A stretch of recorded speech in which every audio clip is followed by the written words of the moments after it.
រឿងរ៉ាវបានចាប់ផ្ដើមឡើងនៅក្នុងប្រទេសជប៉ុនដោយមានសិស្សប្រុសម្នាក់ឈ្មោះថាតាកាហាតាគេជាសិស្សម្នាក់ដែលលេចធ្លោជាងគេនៅក្នុងថ្នាក់ដោយសារតែគេជាក្មេងដែលឆ្លាតវៃខ្លាំងប៉ុន្តែភាពឆ្លាតវៃនេះប្រែជាធ្វើឲ្យគេមានអារម្មណ៍ថាស្មុគស្មាញនិងធុញទ្រាន់នឹងជីវិតប្រចាំថ្ងៃទៅវិញ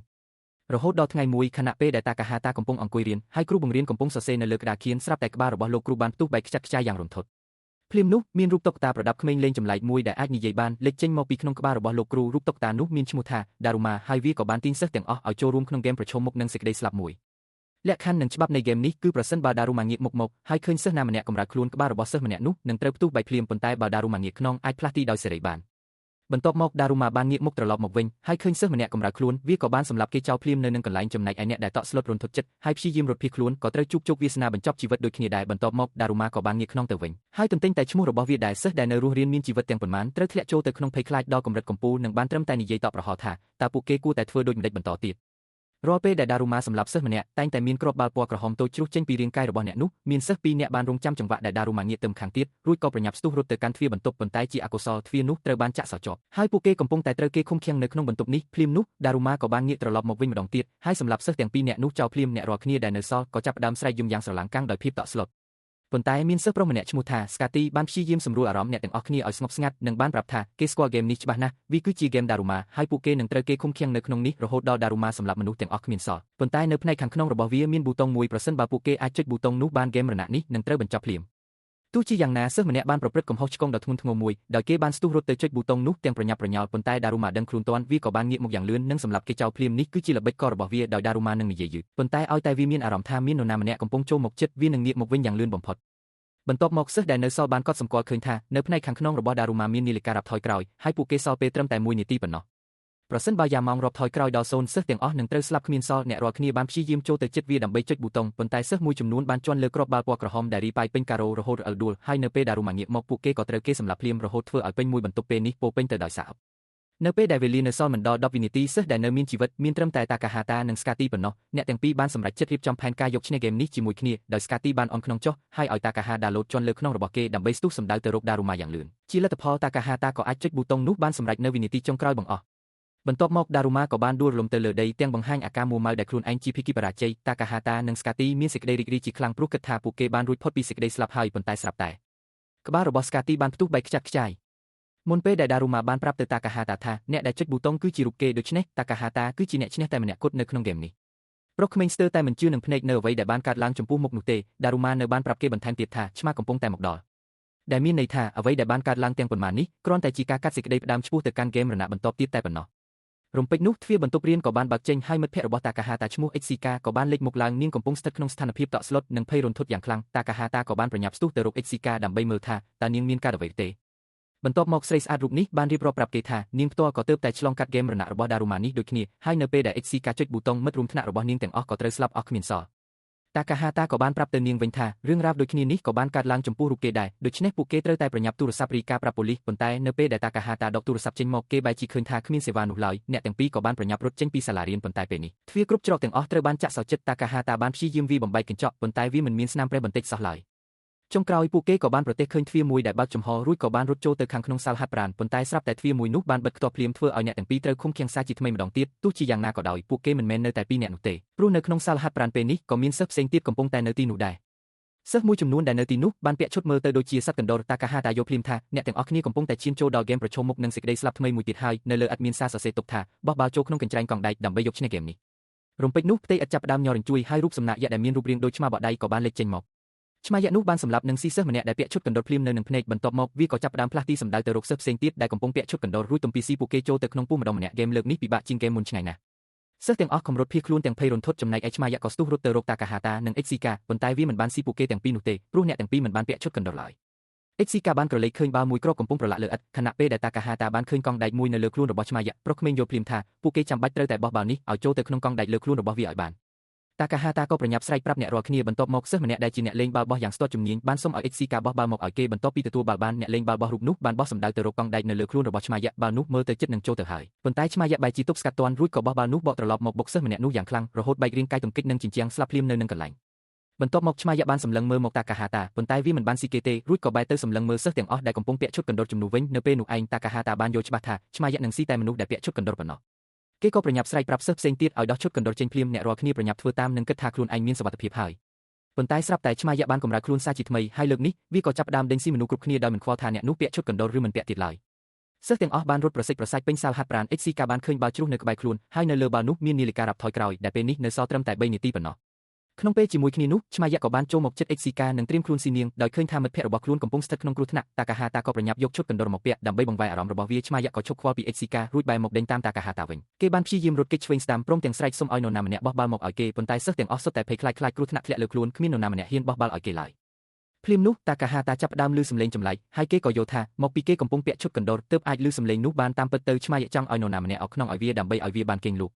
នៅពេលយល់ពីបំណងរបស់វាតាកាហាតាក៏ប្រញាប់តោងឡើងទៅលើខ្នងរបស់ឆ្មាយរួចចាប់ខ្សែរ៉ូតនិងចាប់ផ្ដើមអោបខ្នងឲ្យវានៅពេលតាកាហាតាធ្វើបែបនោះឆ្មាយក៏ចាប់ផ្ដើមញឹមនិងឈប់វាប្រហារព្រោះវាចង់ឲ្យគេបន្តអោបខ្នងឲ្យវាទៀតតាកាហាតាក៏ហៅសិស្សផ្សេងទៀតឲ្យមកជួយ HCK បានស្ទុះមកជួយគេមុនគេហើយនៅពេលសិស្សផ្សេងទៀតឃើញវិធីនេះមានប្រសិទ្ធភាពពួកគេក៏បានតោងឡើងទៅលើខ្នងឆ្មាយហើយធ្វើបែបនោះដូចគ្នាដោយសារតែហេតុនេះឆ្មាយក៏ចាប់ផ្ដើមងុយគេងហើយនៅទីបំផុតវាក៏បានលង់លក់យ៉ាងស្ងប់ស្ងាត់តាកាហាតាបានទៅរើសយកបាល់និងត្រៀមខ្លួនបោះចូលទៅក្នុងកង់ដែកប៉ុន្តែនៅពេលនោះសិស្សផ្សេងទៀតបែរជាមកដណ្ដើមបាល់គ្នាព្រោះគ្រប់គ្នាសុទ្ធតែគិតថាអ្នកដែលបោះបាល់ចូលកង់ដែកបានអាចជាមនុស្សតែម្នាក់គត់ដែលរស់រានមានជីវិតពួកគេបានឆ្លោះប្រកែកគ្នាយ៉ាងក្តៅគប់ថាតើនរណាគួរតែជាអ្នកបោះបាល់ដោយសារតែសំឡេងលូឡាដ៏ខ្លាំងនេះឆ្មាយក៏បានភ្ញាក់ឡើងរួចប្រើក្រញាំជើងរបស់វាសម្រាប់សិស្សអស់2នាក់ទៀតតាកាហាតាយល់ភ្លាមថាពេលនេះគ្មានពេលគ្រប់គ្រាន់ដើម្បីធ្វើឲ្យឆ្មាយគេងលក់ម្ដងទៀតឡើយរំពេចនោះប្រុសក្មេងក៏បានគិតឃើញផែនការដ៏ឆ្លាតវៃមួយគេបានប្រញាប់រត់ទៅរើសយកបាល់បោះដែលធ្លុះធ្លាយរួចសុំឲ្យ HCK ទៅយកបាល់របស់ឆ្មាយហើយឲ្យនាងចូលទៅពួននៅក្នុងបន្ទប់ផ្លាស់សម្លៀកបំពាក់មួយសន្ទុះក្រោយមកអ្នកទាំងពីរបានដើរចេញមកវិញដោយកាន់បាល់ម្នាក់មួយគ្រាប់និងយកឈុតកណ្ដុរមករុំបាំងទុកអ្នកទាំងពីរបានសន្សឹមដើរសម្ដៅទៅរកឆ្មាយខ្មោចពីទិសដៅផ្សេងគ្នាធ្វើឲ្យវាមានភាពច្របូកច្របល់និងសង្ស័យថាតើបាល់ពិតប្រាកដដែលវាត្រូវការពីស្ថិតនៅក្នុងដៃនរណាឲ្យប្រាកដបន្ទាប់មកតាកាហាតាបានធ្វើពុតជាផ្លត់ស្នៀតបង្ហាញឲ្យឃើញថាបាល់ដែលគេកាន់គឺត្រឹមជាបាល់បោះធម្មតាប៉ុណ្ណោះឆ្មាយក៏យល់ថាបាល់ពិតប្រាកដជាសិទ្ធនៅលើដៃ HCK វាក៏ប្រញាប់បែរទៅសម្លឹងមើលនាងនិងត្រៀមខ្លួនរារាំងបាល់នោះប៉ុន្តែអ្វីទាំងអស់នេះគ្រាន់តែជាភាគមួយនៃផែនការរបស់តាកាហាតាប៉ុណ្ណោះគេបានអាស្រ័យចង្វាក់ដែលឆ្មាយកំពុងភ្លេចខ្លួននិងផ្ដោតលើ HCK បោះបាល់មួយទៀតនៅក្នុងដៃរបស់គេចេញទៅដែលការពិតទៅនៅខាងក្នុងបាល់បោះនោះមានលាក់បាល់ពិតប្រាកដរបស់ឆ្មាយប៉ុន្តែជាអកុសលបាល់នោះមិនបានចូលកង់ដែកឡើយអ្នករាល់គ្នាគិតថាពួកគេប្រកាសជាត្រូវចាញ់ហ្គេមរណៈនេះហើយប៉ុន្តែរំពេចនោះសិស្សប្រុសម្នាក់ឈ្មោះថាអាម៉ាយ៉ាបានលេចមុខមកពីខាងក្រោយឆ្មាយរួចញ៉ាត់បាល់នោះចូលទៅក្នុងកង់ដែកបានសម្រេចធ្វើឲ្យក្រុមសិស្សយកឈ្នះហ្គេមនេះបាននៅវិនាទីចុងក្រោយបង្អស់ឆ្មាយក៏បានឈប់ស្ងៀមទាំងស្រុងដែលជាសញ្ញាបញ្ជាក់ថាហ្គេមបានបញ្ចប់បន្ទាប់ពីកន្លងផុតទៅប៉ុន្មានវិនាទីឆ្មាយក៏បានដំណើរការឡើងវិញនិងប្រកាសថាអ្នកឈ្នះនៅក្នុងហ្គេមនេះគឺតាកាហាតា HCK និងអាម៉ាយ៉ាដោយមិនបានពោលឈ្មោះសិស្សផ្សេងទៀតឡើយតាកាហាតាសង្ស័យថាតើមានអ្វីកើតឡើងចំពោះអ្នកដែលនៅសល់ភ្លាមនោះអាម៉ាយ៉ាបានសម្លាប់សិស្សដែលចាញ់ហ្គេមទាំងនោះចោលទាំងអស់ព្រោះគេជាមនុស្សឈួតលីលានិងចូលចិត្តរស់នៅក្នុងពិភពលោកដែលអ្នកខ្លាំងជាអ្នកយកឈ្នះលើអ្នកខ្សោយបន្ទាប់មកអាម៉ាយ៉ាបានដើរចូលទៅរកតាកាហាតានិង HCK រួចប្រាប់ពួកគេថាពួកយើងគឺជាអ្នកឈ្នះដូច្នេះទើបស័ក្តិសមនឹងមានជីវិតរស់នៅបន្ត HCK បានប្រាប់អាម៉ាយ៉ាថាគេពិតជាឈួតវង្វេងហើយមិនគួរយកខ្លួនឯងមកប្រៀបធៀបនឹងពួកនាងឡើយពាក្យសម្ដីនោះធ្វើឲ្យអាម៉ាយ៉ាមិនពេញចិត្តនិងត្រៀមខ្លួនសម្រាប់ HCK ប៉ុន្តែតាកាហាតាបានចូលទៅខាត់គេទាន់បន្ទាប់មកឆ្មាយបានព្រួបផ្សែងពណ៌ចេញមកហើយសិស្សទាំង3នាក់ក៏បានបាត់ខ្លួនបន្ទាប់មកទៀតព័ត៌មានតាមទូរទស្សន៍បានរាយការណ៍ថាពេលនេះនៅគ្រប់ទីជុំវិញពិភពលោកកំពុងតែមានហ្គេមរណៈបែបនេះកើតឡើងតាមសាលារៀននានាហើយមើលទៅមានសិស្សបានបាត់បង់ជីវិតអស់ជាង10លាននាក់ទៅហើយអ្នកប្រកាសព័ត៌មានបានចាប់ផ្ដើមរាយការណ៍អំពីការបាត់ខ្លួនរបស់ពួកគេខណៈពេលដែលអ្នកសារព័ត៌មានមួយចំនួននិយាយថាមូលហេតុនៃហេតុការណ៍ទាំងអស់នេះអាចមកពីស្នាដៃរបស់មនុស្សភពផ្សេងបន្ទាប់មកទៀតមានដុំគូបយក្សបានលេចឡើងនៅលើមេឃនៅខាងក្នុងដុំគូបនៃប្រទេសជប៉ុនតាកាហាតាបានភ្ញាក់ដឹងខ្លួនឡើងនិងបានជួបនឹងមិត្តចាស់របស់គេមកពីសាលាមួយផ្សេងទៀតឈ្មោះថាតូកូសាដែលកាលពីមុនអ្នកទាំងពីរធ្លាប់ស្គាល់គ្នាក្រៅពីតូកូសានៅមានសិស្ស2អ្នកទៀតមកពីសាលាផ្សេងដូចគ្នាគឺតេរ៉ានិងតាកាសិស្សទាំងនេះគឺជាអ្នកដែលមានសមត្ថភាពអាចរស់រានមានជីវិតពីហ្គេមដារូម៉ានិងហ្គេមឆ្មាយនៅឯសាលារបស់ពួកគេរៀងខ្លួនតាកាហាតាចាប់ផ្ដើមកត់សម្គាល់ឃើញថាសិស្សទាំងអស់ដែលនៅក្នុងនេះសុទ្ធតែមានឈ្មោះផ្ដើមដោយអក្សរដូចគ្នាគេក៏យល់ភ្លាមថាមនុស្សដែលឈ្នះហ្គេមនឹងត្រូវគេបំបែកឲ្យទៅនៅក្នុងបន្ទប់នីមួយតាមអក្សរដើមនៃឈ្មោះរបស់ពួកគេហើយនៅក្នុងបន្ទប់នោះក៏មានតែសិស្សដែលមានឈ្មោះផ្ដើមដោយអក្សរដូចគ្នាតែប៉ុណ្ណោះតាកាហាតានឹកឃើញថា HCK និងអាម៉ាយ៉ាក៏មានឈ្មោះផ្ដើមដោយអក្សរដូចគ្នាដែរគេក៏ចាប់ផ្ដើមព្រួយបារម្ភថាអ្នកទាំងពីរអាចនឹងនៅក្នុងបន្ទប់ជាមួយគ្នាប៉ុន្តែទ្វារបន្ទប់របស់តាកាហាតាត្រូវបានចាក់សោជាប់គេមិនអាចធ្វើអ្វីបានឡើយប្រុសក្មេងបានសាកល្បងដើរទៅគោះទ្វារនិងព្យាយាមស្រែកហៅដោយសង្ឃឹមថាមាននរណាម្នាក់ឮសំឡេងរបស់គេប៉ុន្តែតាកាហាតាត្រូវបានសិស្សឈ្មោះតេរ៉ាខាត់តេរ៉ាជាក្មេងប្រុសដែលឆ្លាតប៉ុន្តែក៏មានអំនួតនិងប្រកាន់ខ្លួនខ្ពស់ផងដែរគេបានប្រាប់តាកាហាតាថាគ្មាននរណាម្នាក់មកជួយពួកយើងឡើយបន្ទាប់មកតេរ៉ាបានបង្ហាញរូបភាពព័ត៌មានឲ្យគេមើលដែលកំពុងរាយការណ៍អំពីហេតុការណ៍ទាំងអស់ដែលបានកើតឡើងតាកាហាតាក៏យល់ថាពេលនេះខ្លួនឯងកំពុងជាប់នៅក្នុងដុំគូបយក្សដែលលេចឡើងជុំវិញពិភពលោកតេរ៉ាបានប្រាប់តាកាហាតាថាពួកយើងត្រូវគេឃុំឃាំងនៅក្នុងនេះហើយអ្វីតែមួយគត់ដែលអាចធ្វើបានគឺរងចាំហ្គេមរណៈបន្តទៀតបន្ទាប់ពីនោះមកមានសម្លេងគោះទ្វារបន្លឺឡើងហើយរូបតុក្កតាចម្លែក4រូបដែលអន្តែតលើអាកាសក៏បានហោះចូលមករកពួកគេតុក្កតាទាំងនោះបានប្រាប់ក្រុមសិស្សថាដល់ពេលសម្រាប់ហ្គេមរណៈទី3ហើយហ្គេមនេះពិបាកជាងហ្គេមមុនឆ្ងាយណាស់ តុកតាមួយបានសុំឲ្យតេរ៉ាធ្វើជាអ្នកលេងមុនគេហើយដោយសារតែតេរ៉ាមានទំនុកចិត្តលើខ្លួនឯងជ្រុលគេក៏យល់ព្រមទទួលការប្រកួតនោះតុកតាបានពន្យល់ពីច្បាប់នៃហ្គេមឲ្យស្ដាប់ថាតេរ៉ាត្រូវអង្គុយលើឥដ្ឋនិងបិទភ្នែករួចតុកតានឹងវិលជុំវិញខ្លួនគេព្រមទាំងច្រៀងចម្រៀងនៅពេលចម្រៀងបញ្ចប់តេរ៉ាត្រូវទីថាតើនរណាកំពុងឈរនៅខាងក្រោយខ្នងរបស់គេប្រុសក្មេងចាប់ផ្ដើមស្លន់ស្លោនឹងទីចម្លើយខុសធ្វើឲ្យគេចាញ់ភ្លាមតុកតាមួយបានបាញ់កាំរស្មីឡាស៊ែទៅលើតេរ៉ាហើយឡាស៊ែនោះបានធ្វើឲ្យតុកតាអាចបញ្ជារាងកាយរបស់គេបានទាំងស្រុងពួកវាយករាងកាយតេរ៉ាទៅបុកក្បាលនឹងឥដ្ឋដាំងជាច្រើនដងរហូតដល់គេបាត់បង់ជីវិតនៅទីបំផុតបន្ទាប់មកតុកតាក៏បានសុំឲ្យតាកាសិស្សស្រីលេងហ្គេមជាមនុស្សបន្តប៉ុន្តែនាងបានបដិសេធព្រោះកំពុងភ័យខ្លាចរហូតស្ទើរតែបាត់បង់ស្មារតីតុកតាក៏បានប្រាប់តាកាថាប្រសិនបើនាងបដិសេធនាងនឹងត្រូវស្លាប់ភ្លាមធ្វើឲ្យស្រីស្អាតរូបនេះគ្មានជំរឿអីចឹងមានតែបង្ខំចិត្តលេងតាកាបានបិទភ្នែករបស់ខ្លួនឯងបន្ទាប់មកតុកតាក៏ចាប់ផ្ដើមច្រៀងនិងរោតវិលជុំវិញខ្លួននាងមុននឹងសួរថាតើនរណាកំពុងឈរនៅខាងក្រោយដោយភាពភ័យខ្លាចយ៉ាងខ្លាំងតាកាឆ្លើយយឺតយ៉ាវពេកជាហេតុធ្វើឲ្យនាងចាញ់ហ្គេមនេះភ្លាមនាងប្រញាប់ស្ទុះក្រោកឈរហើយព្យាយាមរត់គេចខ្លួនប៉ុន្តែក្រុមតុកតាបានឡោមព័ទ្ធនាងជាប់មុនពេលតុកតាមួយបានបាញ់កាំរស្មីឡាស៊ែទៅលើរូបនាងលើកនេះពួកវាបានបញ្ជារាងកាយនាងឲ្យពុះពីពុតពាក់ពូនកាំងជើងចេញរហូតបាក់ឆ្អឹងនិងរហែករាងកាយជាពីរភាគយ៉ាងរន្ធត់បន្ទាប់មកតុកតាក៏បានជ្រើសរើសតូកូសាឲ្យធ្វើជាអ្នកលេងបន្តប៉ុន្តែតាកាហាតាបានប្រាប់ពួកវាថាគេសុំលេងជំនួសនាងហើយក្រុមតុកតាក៏យល់ព្រមតាមសំណើនោះពួកវាក៏ចាប់ផ្ដើមច្រៀងចម្រៀងនិងរោតវិលជុំវិញខ្លួនប្រុសក្មេងមុននឹងឈប់ស្ងៀមរួចសួរថាតើនរណាកំពុងឈរនៅខាងក្រោយប៉ុន្តែអ្វីដែលគួរឲ្យភ្ញាក់ផ្អើលនោះគឺតាកាហាតាទីត្រូវក្រុមតុកតាមានការភ្ញាក់ផ្អើលជាខ្លាំងហើយបានសួរថាតើគេដឹងដោយរបៀបណាតាកាហាតាក៏បានប្រាប់ថាគេបានកត់សម្គាល់និងចងចាំការផ្លាស់ទីរបស់ពួកវាតាំងពីពេលឃើញតាកានិងតេរ៉ាលេងហ្គេមនេះមកម្លេះនៅពេលតាកាហាតាជីភីគីយកឈ្នះក្រុមតុកតាទាំងនោះក៏បានបាត់ខ្លួនទៅហើយមានកូនសោមួយបានលេចឡើងជំនួសវិញ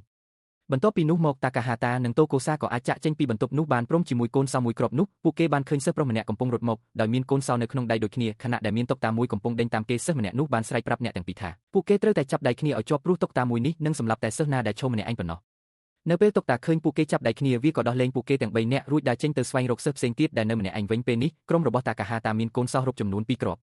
បន្ទាប់មកទៀតពួកគេបានឮសំឡេងចម្លែកមួយទើបនាំគ្នាដើរតាមទីដៅសំឡេងនោះរួចក៏បានប្រទះឃើញថាវាគឺជាសំឡេងរបស់ HCK ដែលកំពុងត្រូវតុកតាដេញតាមតាកាហាតាបានលែងដៃពីក្រុមរួចប្រញាប់ស្ទុះរត់ទៅរក HCK ដើម្បីជួយនាងគេបានស្រុកចាប់ដៃស្រីស្អាតរូបនេះបាននៅវិនាទីចុងក្រោយបង្អាក់តុកតាមិនឲ្យសម្លាប់នាងបានទាន់ពេលវេលាបន្តិចក្រោយមករូបក្បាលឈើប្រណិតយក្សមួយបានលេចឡើងនៅលើជញ្ជាំងហើយនៅលើក្បាលនោះមាននាឡិការ៉ាប់ថយក្រោយកំពុងដំណើរការព្រមទាំងមានប្រហោងសម្រាប់ដោតកូនសោចំនួន7គ្រាប់ក្បាលឈើបានពោលឡើងថាត្រូវតែមានមនុស្ស7នាក់យករនកូនសោទាំង7គ្រាប់មកដោតបំពេញឲ្យគ្រប់បន្ទាប់មកក្រុមរបស់តាកាហាតាក៏បានជួបនឹងសិស្ស2នាក់ទៀតដែលមានកូនសោ2គ្រាប់ដែរនោះមានន័យថាពេលនេះពួកគេនៅខ្វះមនុស្ស1នាក់និងខ្វះកូនសោចំនួន3គ្រាប់ទៀតខណៈពេលដែលពេលវេលានៅសល់ត្រឹមតែ2នាទីប៉ុណ្ណោះគ្រប់គ្នាចាប់ផ្ដើមអស់សង្ឃឹមនិងគិតថាប្រកាសជាគ្មានពេលគ្រប់គ្រាន់ឡើយប៉ុន្តែរំពេចនោះក៏មាននរណាម្នាក់បានបោះកូនសោ3គ្រាប់ចុះមកចំពោះមុខពួកគេមនុស្សម្នាក់នោះគឺអាម៉ាយ៉ាហើយគេបានមកជាមួយសិស្សប្រុសម្នាក់ទៀតប៉ុន្តែដោយសារតែពេលនេះពួកគេមានគ្នារហូតដល់8នាក់អាម៉ាយ៉ាក៏បានសម្លាប់សិស្សដែលមកជាមួយគេចោលភ្លាមដើម្បីឲ្យចំនួនមនុស្សថយចុះមកនៅត្រឹម7នាក់អាម៉ាយ៉ាបាននិយាយថាគេគ្រាន់តែចង់ចាប់ដៃប្រុសម្នាក់នោះទុកដើម្បីកុំឲ្យតុកតាសម្លាប់គេតែប៉ុណ្ណោះទោះបីជាតាកាហាតាមិនចង់ឲ្យអាម៉ាយ៉ាចូលរួមក្រុមយ៉ាងណាក៏ដោយក៏គេបង្ខំចិត្តទទួលយកការពិតនេះបន្ទាប់មកអ្នកទាំង7នាក់ក៏បានយករនកូនសោទាំង7គ្រាប់ទៅដោតចូលក្នុងក្បាលឈើដើម្បីឈានចូលទៅកាន់ហ្គេមបន្ទាប់ក្បាលឈើបានប្រាប់អ្នករាល់គ្នាថាហ្គេមប្រកួតត្រូវបញ្ចប់ហើយរួចបញ្ជាឲ្យអ្នករាល់គ្នាផ្លាស់ប្ដូរសម្លៀកបំពាក់មុននឹងវាបើករូងក្រោមដីឲ្យពួកគេអ្នករាល់គ្នាបានដើរកាត់រូងក្រោមដីនោះរហូតដល់ត្រើយម្ខាងទៀតដែលជាទីកន្លែងពោពេញទៅដោយព្រៅទឹកកកពួកគេមានអារម្មណ៍ថាដីចាប់ផ្ដើមញ័ររញ្ជួយមុនពេលមានខ្លាឃ្មុំទឹកកកពណ៌ស្មួយក្បាលបានលេចមុខឡើងនៅចំពោះមុខពួកគេហើយប្រាប់អ្នករាល់គ្នាថាវាស្អប់ការភូតកុហកបំផុតដូច្នេះហ្គេមរណៈលើកនេះគឺខ្លាឃ្មុំទឹកកកនឹងចោទសួរឆោតសួរហើយអ្នករាល់គ្នាត្រូវតែឆ្លើយតាមការពិតប៉ុន្តែប្រសិនបើមាននរណាម្នាក់នៅក្នុងក្រុមនិយាយកុហកពួកគេត្រូវតែស្វែងរកមនុស្សម្នាក់នោះឲ្យឃើញឬក៏សុខចិត្តលះបង់ជីវិតនរណាម្នាក់ដើម្បីឆ្លងទៅកាន់សំណួរឡើងបន្តបន្ទាប់ពីខ្លាឃ្មុំទឹកកកពន្យល់ច្បាប់ចប់វាក៏បានសួរពួកគេថាតើអាហារពេញនិយមចូលចិត្តបំផុតរបស់មនុស្សម្នាក់ជាអ្វីក្រុមរបស់តាកាហាតាយល់ថានេះជាសំណួរងាយស្រួលបំផុតអ្នករាល់គ្នាក៏បានឆ្លើយចម្លើយរៀងខ្លួនម្ដងម្នាក់ប៉ុន្តែខ្លាឃ្មុំទឹកកកធំក្លិនមនុស្សកុហកវាក៏បានប្រាប់ពួកគេថាគ្រប់គ្នាមានពេល2នាទីក្នុងការស្វែងរកមនុស្សកុហកឲ្យឃើញឬក៏ត្រូវលះបង់ជីវិតនរណាម្នាក់ចោលបន្ទាប់មកសមាជិកក្នុងក្រុមចាប់ផ្ដើមចាប់ប្រកាន់គ្នាទៅវិញទៅមកមិនយូរប៉ុន្មានសេចក្តីសង្ស័យរបស់គ្រប់គ្នាក៏បានតម្រង់ទៅរកសិស្សប្រុសម្នាក់ព្រោះនៅពេលគេឆ្លើយសំណួរគេបាននិយាយថាអាហារដែលគេចូលចិត្តគឺបន្លែទាំងដែលបន្លែមិនមែនជាអាហារបំពន់ចម្បងផងនោះប៉ុន្តែសិស្សម្នាក់នោះបានទូចថាគេមិនបានកុហកទេហើយគេពិតជាចូលចិត្តញ៉ាំបន្លែមែនទោះជាយ៉ាងណាក៏ដោយនៅទីបំផុតគ្រប់គ្នាក៏បានជ្រើសរើសសិស្សប្រុសរូបនោះជាមនុស្សសកុហកខ្លាឃ្មុំទឹកកកក៏បានសម្លាប់គេចោលភ្លាមរួចចាប់ផ្ដើមសួរសំណួរបន្តវានិយាយសួរគ្រប់គ្នាថាតើពួកគេស្រឡាញ់តាកាហាតាដែរឬទេដោយសារតែ HCK និងតូកូសាសុទ្ធតែមានអារម្មណ៍ល្អចំពោះប្រុសក្មេងពួកនាងក៏បានឆ្លើយថាពួកនាងស្រឡាញ់គេអាម៉ាយ៉ាខ្លួនឯងក៏បាននិយាយថាគេស្រឡាញ់តាកាហាតាដូចគ្នារួមទាំងសិស្សដែលនៅសល់ផងដែរបន្ទាប់ពីគ្រប់គ្នាឆ្លើយចប់ខ្លាឃ្មុំទឹកកកក៏បានពោលឡើងថាមានម្នាក់នៅក្នុងចំណោមពួកគេកំពុងតែកុហក HCK បានចោទប្រកាន់អាម៉ាយ៉ាភ្លាមដោយនិយាយថាមនុស្សដូចជាគេគ្មានផ្លូវស្រឡាញ់នរណាម្នាក់ពិតប្រាកដនោះឡើយអ្នកទាំងពីរចាប់ផ្ដើមឆ្លោះប្រកែកគ្នាខណៈពេលដែលតាកាហាតាចាប់ផ្ដើមឆ្ងល់ថាហេតុអ្វីបានជាត្រូវមានមនុស្សកុហកទាំងដែលគ្រប់គ្នាដឹងស្រាប់ហើយថាខ្លាឃ្មុំទឹកកកដឹងយ៉ាងច្បាស់ថាអ្នកណាហាប់លការពិតឬកុហកខ្លាឃ្មុំទឹកកកក៏បានប្រាប់តាកាហាតាថាពួកគេណាដែលអាចរកឃើញការសម្ងាត់នេះព្រោះនៅក្នុងក្រុមរបស់ពួកគេមានម្នាក់ជាមនុស្សភពផ្សេង Alien ដែលកំពុងតែក្លែងបន្លំខ្លួនជារូបរាងមនុស្សម្នាក់នោះគឺជាអ្នកដែលកុហកតាំងពីដំបូងមកម្លេះពួកគេត្រូវតែរកមុខឲ្យឃើញនិងកំទេចចោលបើមិនដូច្នេះទេអ្នកទាំងអស់គ្នានឹងត្រូវស្លាប់គ្មានសល់ បន្ទាប់ពីខ្លាឃ្មុំទឹកកកនិយាយបែបនោះសិស្សម្នាក់បាននិយាយថាមនុស្សកុហកគឺតូកូសាព្រោះគេនិងមិត្តភ័ក្តិរបស់គេគ្មានផ្លូវជាមនុស្សភពផ្សេងដាច់ខាតដោយសារតែពួកគេមកពីសាលាតែមួយចំណែកឯតាកាហាតាអិចស៊ីកានិងអាម៉ាយ៉ាក៏មកពីសាលាតែមួយដូចគ្នាដូច្នេះមានតែតូកូសាម្នាក់គត់ដែលខុសប្លែកពីគេហេតុនេះនាងត្រូវតែជាអ្នកលះបង់ជីវិតប៉ុន្តែតាកាហាតានិងអិចស៊ីកាបានព្យាយាមការពារតូកូសាពេលនេះពេលវេលាកាន់តែខិតជិតអស់ទៅហើយនៅទីបំផុតសិស្សពីរនាក់ដែលមកពីសាលាតែមួយរួមទាំងអាម៉ាយ៉ាផងនោះបានបោះឆ្នោតជ្រើសរើសតូកូសានៅពេលសម្លេងភាគច្រើនចេញមកបែបនោះខ្លាឃ្មុំទឹកកកក៏បានកិនកំទេចរូបនាងចោលភ្លាមនៅនឹងភ្នែកតាកាហាតាស្ទើរតែមិនជឿនឹងភ្នែកថាសង្សារចាស់របស់គេបានស្លាប់បាត់បង់ជីវិតទៅហើយអ្វីដែលនៅសល់មានត្រឹមតែដំណក់ឈាមប៉ុណ្ណោះខ្លាឃ្មុំទឹកកកត្រៀមខ្លួនសួរសំណួរបន្តប៉ុន្តែតាកាហាតាបានខាត់វាទុកហើយនិយាយថាគេដឹងហើយថាតើនរណាជាមនុស្សកុហកពិតប្រាកដខ្លាឃ្មុំទឹកកកមានការភ្ញាក់ផ្អើលយ៉ាងខ្លាំងដែលតាកាហាតាដឹងថាគឺខ្លួនវានេះឯងដែលជាអ្នកកុហកបន្ទាប់មកប្រុសក្មេងបានប្រាប់ថាតូកូសាគឺជាអ្នកជួយឲ្យគេដឹងពីការពិតនេះព្រោះនៅពេលឈាមរបស់នាងស្ទុះទៅលុបថ្នាំពណ៌ដែលខ្លាឃ្មុំទឹកកកបានលាបលើខ្លួនវាបានបង្ហាញឲ្យឃើញថាពណ៌ពិតប្រាកដរបស់វាគឺពណ៌ខ្មៅដូច្នេះខ្លាឃ្មុំទឹកកកឯណោះទេដែលជាអ្នកកុហកតាំងពីដំបូងមកម្ល៉េះតាមការពិតមនុស្សដែលស្លាប់ទៅនៅក្នុងក្រុមគ្មាននរណាម្នាក់ជាមនុស្សកុហកឡើយខ្លាឃ្មុំទឹកកកគ្រាន់តែបោកប្រាស់ឲ្យគ្រប់គ្នាជឿថាមានមនុស្សកុហកឬមានមនុស្សភពផ្សេងបង្កប់ខ្លួនដើម្បីឲ្យគ្រប់គ្នាមានការសង្ស័យនិងចាប់ប្រកាន់គ្នាតែប៉ុណ្ណោះនៅពេលការសម្ងាត់ត្រូវបានទម្លាយខ្លាឃ្មុំទឹកកកក៏មានកំហឹងជាខ្លាំងហើយបានព្យាយាមវាយប្រហារលើសិស្សដែលនៅសល់ប៉ុន្តែគ្រប់គ្នាបានរត់គេចខ្លួនរហូតធ្វើឲ្យវាផ្លាត់ស្នៀតធ្លាក់ចូលទៅក្នុងតំបន់កម្ដៅក្តៅគុកធ្វើឲ្យថ្នាំពណ៌ដែលលាបលើខ្លួនរបស់វាលីចេញមកនៅទីបំផុតវាក៏សុខចិត្តទទួលស្គាល់បរាជ័យនិងប្រកាសថាពួកគេជាអ្នកឈ្នះហ្គេមរណៈនេះបន្ទាប់ពីនោះមកអ្នករាល់គ្នាក៏ត្រូវគេផ្លាស់ទីទៅកាន់ទីតាំងថ្មីមួយទៀតដែលជាកន្លែងពួកគេត្រូវលេងហ្គេមរណៈបន្ទាប់មកមានតុកតាតូចបានចូលមកជិតនិងប្រាប់ថាហ្គេមលើកនេះគឺជាហ្គេមចុងក្រោយដែលម្នាក់នៅក្នុងចំណោមពួកគេនឹងត្រូវគេជ្រើសរើសឲ្យធ្វើជាអាកូម៉ាបេសាចអ្នកដេញចាប់អាកូម៉ាត្រូវយំកំប៉ុងនេះទៅដាក់នៅក្នុងរង្វង់មូលពណ៌ក្រហមនៅលើឥដ្ឋក្នុងអំឡុងពេលនោះសិស្សផ្សេងទៀតត្រូវរត់ទៅពួនចំណែកឯអាកូម៉ានឹងចាប់ផ្ដើមតាមស្វែងរកពួកគេនៅពេលអាកូម៉ាឃើញនរណាម្នាក់គេត្រូវស្រែកហៅឈ្មោះអ្នកនោះរួចចាប់អ្នកដែលត្រូវគេហៅឈ្មោះយកទៅឃុំឃាំងនៅក្នុងទ្រុងប្រសិនបើអាកូម៉ាអាចចាប់សិស្សបាន3នាក់ឬច្រើនជាងនេះចូលទៅក្នុងទ្រុងអាកូម៉ានឹងជាភីគីយកឈ្នះប៉ុន្តែប្រសិនបើសិស្សណាម្នាក់នៅតែមានសេរីភាពហើយអាចរត់ទៅធាក់កំប៉ុងចេញពីរង្វង់មូលបានគេនឹងអាចជួយមនុស្សដែលត្រូវគេឃុំឃាំងនៅក្នុងទ្រុងឲ្យរួចខ្លួនបានប៉ុន្តែគ្រប់គ្នាត្រូវដឹងដែរថានៅខាងក្នុងកំប៉ុងនោះមានគ្រាប់បែកប្រសិនបើនរណាម្នាក់ធាក់កំប៉ុងនោះស្មើនឹងអ្នកនោះត្រូវលះបង់ជីវិតខ្លួនឯងដើម្បីឲ្យអ្នកដែលនៅសល់រស់រានមានជីវិតដោយអ្វីចុងក្រោយដែលតុកតាបានប្រាប់នោះគឺហ្គេមនេះនឹងមិនបញ្ចប់ឡើយរហូតដល់ថ្ងៃលិចដែលនៅសល់ពេលប្រមាណ1ម៉ោងទៀតហើយប្រសិនបើគ្រប់កំណត់ពេលហើយអាកូម៉ានៅតែមិនអាចចាប់សិស្សបាន3នាក់ឬច្រើនជាងនេះចូលទ្រុងទេអាកូម៉ានឹងត្រូវចាញ់បន្ទាប់ពីពន្យល់ច្បាប់រួចរាល់តុកតាមួយបានយកឈើ5ដាំចេញមកដើម្បីប្រើសម្រាប់ជ្រើសរើសសិស្សដែលត្រូវធ្វើជាអាកូម៉ាហើយវាជាសីអាក្រក់របស់គ្រប់គ្នាព្រោះមនុស្សដែលត្រូវគេជ្រើសរើសឲ្យធ្វើជាអាកូម៉ាគឺអាម៉ាយ៉ាដែលជាសិស្សឈួតលីលានិងសាហាវខូខើបំផុតនៅក្នុងក្រុមបន្ទាប់ពីហ្គេមបានចាប់ផ្ដើមសិស្សទាំងអស់បានប្រញាប់រត់ទៅពួនចំណែកឯអាម៉ាយ៉ាក៏បានរើសយកកំប៉ុងនោះទៅដាក់នៅក្នុងរង្វង់មូលពណ៌ក្រហមរួចប្រញាប់ចេញតាមស្វែងរកសិស្សផ្សេងទៀតភ្លាមអាម៉ាយ៉ាអាចស្វែងរកសិស្ស2នាក់មកពីសាលាផ្សេងឃើញយ៉ាងងាយស្រួល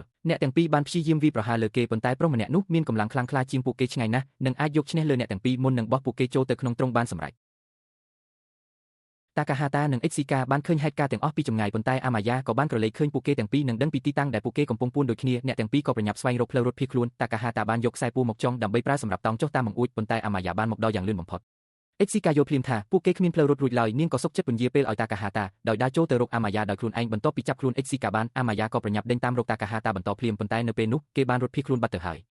តាកាហាតាដឹងច្បាស់ថាអាម៉ាយ៉ាប្រកាសជានឹងត្រឡប់ទៅចាំយាមកំប៉ុងវិញជាមិនខានគេក៏ប្រញាប់រកកន្លែងពួនចំណែកឯអាម៉ាយ៉ាវិញបានស្រែកហៅតាកាហាតាយ៉ាងខ្លាំងនិងព្យាយាមលួងលោមឲ្យគេចេញមកដោយប្រាប់ថានឹងមិនចាប់ខ្លួនគេឡើយព្រោះពេលនេះអាម៉ាយ៉ាចាប់សិស្សបានគ្រប់3នាក់ហើយដូច្នេះពួកគេទាំងពីរនាក់អាចយកឈ្នះហ្គេមនេះទៅជាមួយគ្នាបានប៉ុន្តែតាកាហាតាមិនជឿអាម៉ាយ៉ាឡើយព្រោះគេដឹងច្បាស់ថាអាម៉ាយ៉ាជាមនុស្សភូតភរតាកាហាតាចាប់ផ្ដើមស្វែងរករបស់របរនៅក្នុងទីនោះដែលអាចយកមកប្រើជានានាការបានហើយគេក៏បានប្រទះឃើញអាវក្រោះដែកមួយតាកាហាតាបានចេញពីកន្លែងពួនដោយពាក់អាវក្រោះដែកនោះដើម្បីការពាររាងកាយពីកម្លាំងផ្ទុះនៅពេលដែលគេធាក់កំប៉ុងប៉ុន្តែបញ្ហានោះគឺអាវក្រោះនោះធ្ងន់ខ្លាំងណាស់ធ្វើឲ្យគេផ្លាស់ទីដោយលំបាកលំបិនលើសពីនេះតាកាហាតាបានបង្ហាញខ្លួនក្នុងស្ថានភាពមើលទៅគួរឲ្យអស់សំណើចថែមទាំងធ្វើឲ្យដាវជ្រុះពីដៃធ្លាក់លើឥដ្ឋមុននឹងព្យាយាមថយក្រោយចូលទៅក្នុងប្រាសាទវិ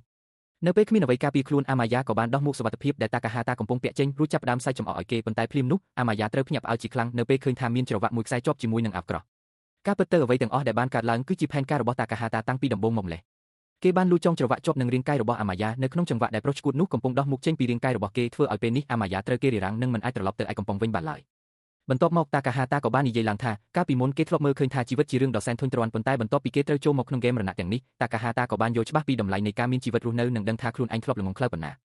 ប៉ុន្តែគួរឲ្យស្ដាយដែលមនុស្សភាគច្រើនតែងតែមើលមិនឃើញតម្លៃនៃរឿងទាំងនេះឡើយបន្ទាប់មកទៀតតាកាហាតាបានទម្លាក់រាងកាយរបស់ខ្លួនចុះពីលើកំពូលប្រាសាទនិងទាញអាម៉ាយ៉ាឲ្យធ្លាក់ចុះទៅជាមួយគ្នាប៉ុន្តែអាម៉ាយ៉ាបានខិតខំប្រឹងប្រែងអស់ពីជីវិតដើម្បីកុំឲ្យខ្លួនឯងធ្លាក់ចុះទៅតាមនៅខាងក្រោមតាកាហាតាបានចេញពីអាវក្រោះបានសម្រេចរួចក៏ឡើងត្រឡប់ទៅខាងលើម្ដងទៀតក្នុងពេលជាមួយគ្នានេះអាម៉ាយ៉ាក៏ព្យាយាមទាញអាវក្រោះដែកដ៏សែនធ្ងន់ឡើងមកឲ្យលឿនបំផុត ចំណែកឯតាកាហាតាបានតង់ឡើងដល់ជាន់ដំបូលនិងសន្សឹមផ្លាស់ទីសម្ដៅទៅរកកំប៉ុងដើម្បីត្រៀមធាក់ប៉ុន្តែដោយសារតែរាងកាយល្វើយខ្លាំងពេកធ្វើឲ្យតាកាហាតាផ្លាស់ទីបានយឺតអាម៉ាយ៉ាបានប្រឹងប្រែងរហូតអាចរំដោះខ្លួនចេញពីច្រវាក់បានទាន់ពេលវេលានិងព្យាយាមមករារាំងតាកាហាតាប៉ុន្តែប្រុសក្មេងបានធាក់កំប៉ុងនោះបានសម្រេចធ្វើឲ្យមិត្តភ័ក្តិរបស់គេត្រូវគេដោះលែងចេញមកគ្រប់គ្នាសុទ្ធតែភ័យខ្លាចថានឹងមានការផ្ទុះកើតឡើងប៉ុន្តែបែរជាគ្មានការផ្ទុះអ្វីសោះឡើយបន្ទាប់ពីនោះប៉ុន្មានវិនាទីព្រះអាទិត្យក៏បានលិចបាត់ហើយហ្គេមប្រឈមមុខនេះក៏បានបញ្ចប់ប៉ុន្តែតុក្កតាគ្រប់រូបបែរជាចាប់ផ្ដើមយំសោកសង្កៀមចេញមកបន្ទាប់ពីនាងបានអានសារដែលសរសេរនៅលើឈើការ៉ែមរបស់ខ្លួនឯងដែលបានសរសេរទុកថានាងចាញ់ហើយនាងត្រូវតែស្លាប់បន្ទាប់មកពួកតុក្កតាក៏បាននិយាយឡើងសារជាថ្មីថាហ្គេមប្រឈមមុខដែលបានឆ្លងកាត់ទាំងអស់សុទ្ធតែត្រូវប្រើប្រាស់ជំនាញនិងប្រាជ្ញាស្មារតីប៉ុន្តែនៅទីបញ្ចប់ជោគវាសនានឹងសំណាងទៅវិញទេដែលជាអ្នកសម្រេចថាតើនរណាត្រូវមានជីវិតរស់នៅនិងនរណាត្រូវស្លាប់ពួកវានៅបានប្រាប់ទៀតថាការ៉ែមគ្រប់ដើមដែលពួកគេទទួលបានសុទ្ធតែមានជោគវាសនារបស់មនុស្សម្នាក់សរសេរនៅលើនោះហើយជោគវាសនារបស់អិចស៊ីកាគឺនាងត្រូវតែស្លាប់តាកាហាតាក៏បានសម្លឹងមើលទៅឈើការ៉ែមរបស់ខ្លួនឯងហើយរកឃើញថាគេបានរស់រានមានជីវិតដូចគ្នានឹងអាម៉ាយ៉ាដែរចំណែកឯសិស្ស2នាក់ទៀតក៏ត្រូវស្លាប់ដូចគ្នាបន្ទាប់ពីជោគវាសនារបស់អ្នករាល់គ្នាត្រូវបានកំណត់រួចរាល់អិចស៊ីកានិងសិស្ស2នាក់ទៀតក៏ត្រូវតុក្កតាមួយបាញ់កាំរស្មីឡាសែនិងត្រូវកំទេចចោលភ្លាមនៅនឹងភ្នែកបន្ទាប់មកតាកាហាតានិងអាម៉ាយ៉ាក៏ត្រូវគេផ្លាស់ទីឲ្យទៅនៅលើកំពូលនៃដុំគូបដែលអណ្តែតលើអាកាសពីលើប្រទេសជប៉ុនមនុស្សម្នានៅខាងក្រោមបានស្រែកហូអបអរសាទរពួកគេព្រោះអ្នកទាំងពីរអាចរស់រានមានជីវិតមកបានប៉ុន្តែតាកាហាតាបែរជាធ្លាក់ចូលទៅក្នុងសេចក្តីទុក្ខសោកយ៉ាងជ្រាលជ្រៅបំផុតព្រោះគេទើបតែបាត់បង់អិចស៊ីកាដែលជាមនុស្សជាទីស្រឡាញ់របស់គេទៅហើយខ្សែភាពយន្តរឿង As the Gods ត្រូវបញ្ចប់នៅត្រឹមនេះថ្ងៃនេះខ្ញុំបាទនឹង Channel លូតលាស់ចែករំលែកសូមជម្រាបលាប្រិយមិត្តទាំងអស់គ្នាត្រឹមនេះសិនបាយបាយ